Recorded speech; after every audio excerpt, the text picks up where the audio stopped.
Good morning, my dear students. Now we discuss about the anti-Parkinsonism drugs or anti-Parkinsonism. So first of all, we discuss about the what is the Parkinson's. So Parkinson's disease, it is nothing. It is this drug. The Parkinsonism disease occur in the central nervous system.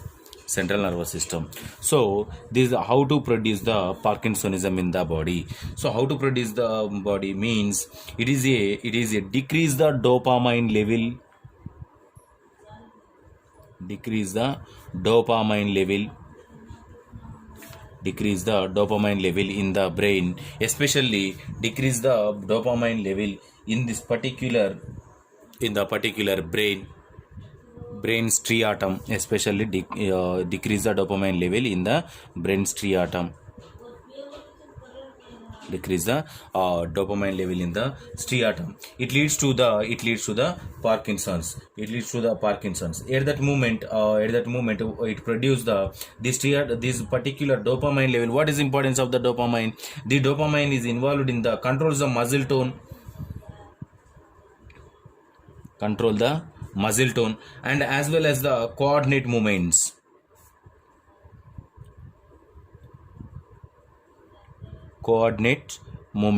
So these two are the controlled by the dopamine. In case of decreasing of the dopamine level in the brain, these two are the irregularly movements, irregular muscle tone, irregular coordinations are occurred in the body. It leads to the Parkinson's. So the Parkinson's disease, it is a motor disorder. So motor disorder means especially motor nerves and sensory nerves are present in the central nervous system. Especially the motor nerves are the affected the Parkinson's. So the Parkinson's this disorder is a treatment or cure by the anti-Parkinsonism. So this is about the anti-Parkinsonism. So which type of drugs are involved in there for the particular anti-Parkinsonism by the classification of the drugs? Classification. So what are their classification? So these drugs are the first of all the drugs acting on the brain dopaminergic system. Drugs acting on brain dopaminergic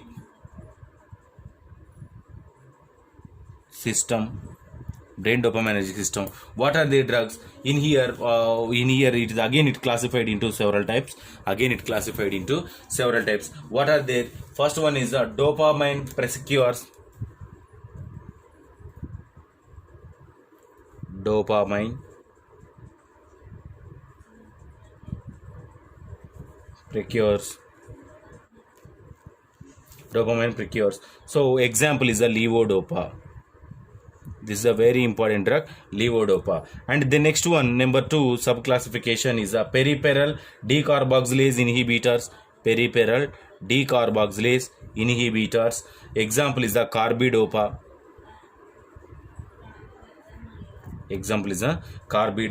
And the next one, dopaminergic agonist.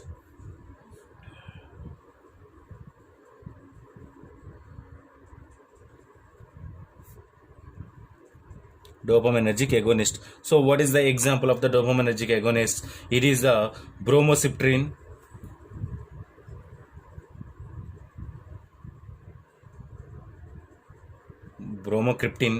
and the next one MOB inhibitors, and then different types of inhibitors are there. So this is the some classifications. First classification, and the second classification is the drugs acting on the brain cholinergic system.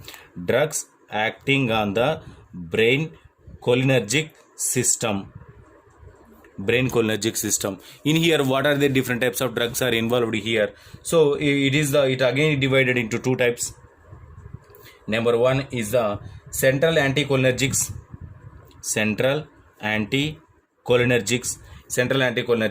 Is a example is the bipyridine.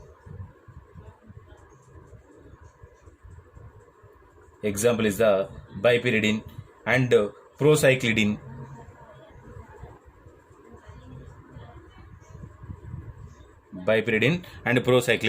And the next one, second classification is the antihistaminics.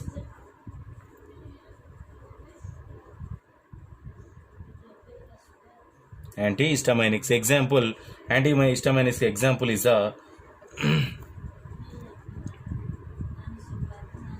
norepinephrine. These are some examples.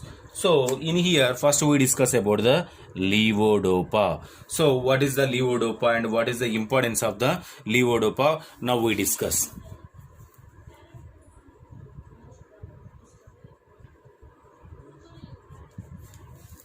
So levodopa is the act on the central nervous system. It is a anti-Parkinsonism drug. So the levodopa is what is the levodopa physical characters? So it is a white crystalline powder.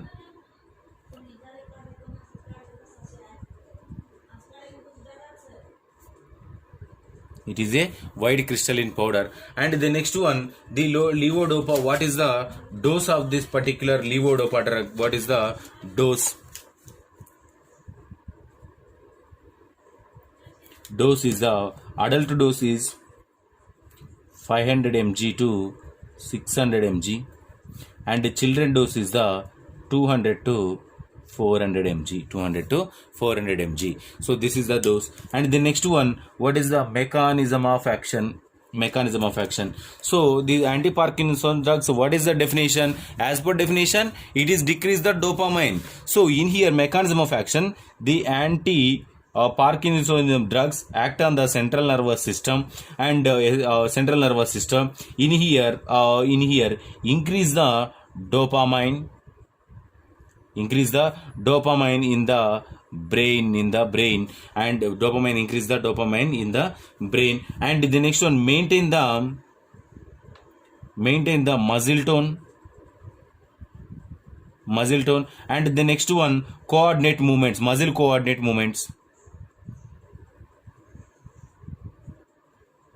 Muscle coordinate movement. That is the mechanism of action. And the next one, what is the pharmacokinetics?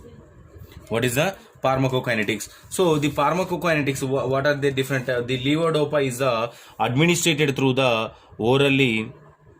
It is mostly more absorbed from the intestine, small intestine, more absorbed from the small intestine. And the next one, distribution. It is distributed through the blood, body fluids, cerebrospinal fluid, and it crosses the B3 blood-brain barrier, placenta also. And the next one, metabolism. It maximum it show the first pass metabolism.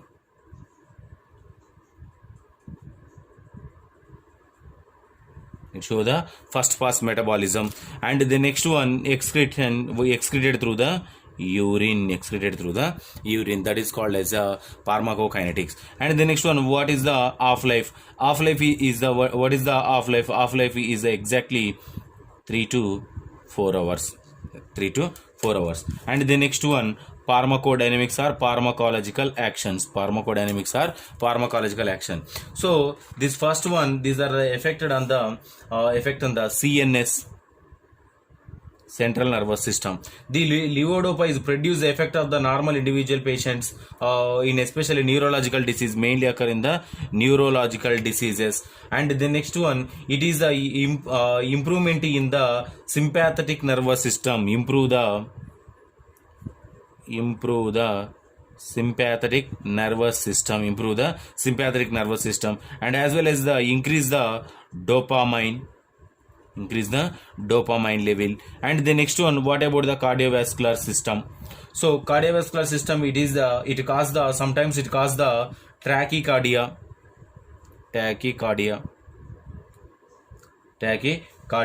And the next one, increases the BP level.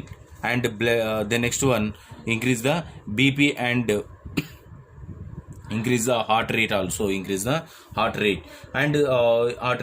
the next one, in here especially sometimes only increase the BP level only.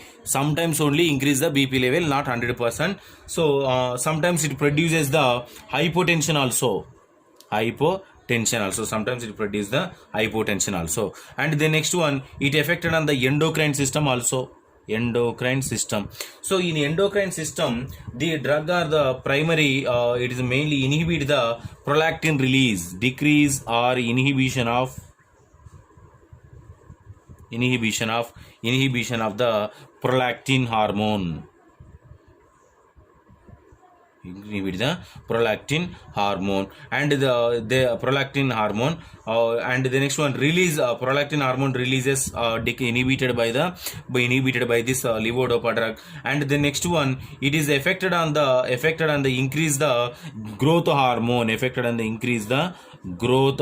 also. So this is about the pharmacological actions of the levodopa drug. And the next one in here study about the what is the side effects or adverse effects. So adverse effects, side effects is mainly, it is commonly nausea, vomiting common, and sometimes it produces the hypotension, and the next one it is especially in sometimes it produces hypotension and tachycardia also. These are the common side effects. The next one, role of nurse. So in here especially to assess the patient is hypotension or not, and the next one to assess the nausea, vomiting, and the next one intake and output ratio. So these are the role of nurse. And the next one, what is the contraindication, right here, contraindications. So contraindications is the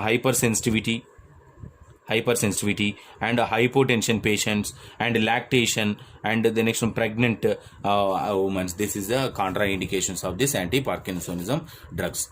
Thank you.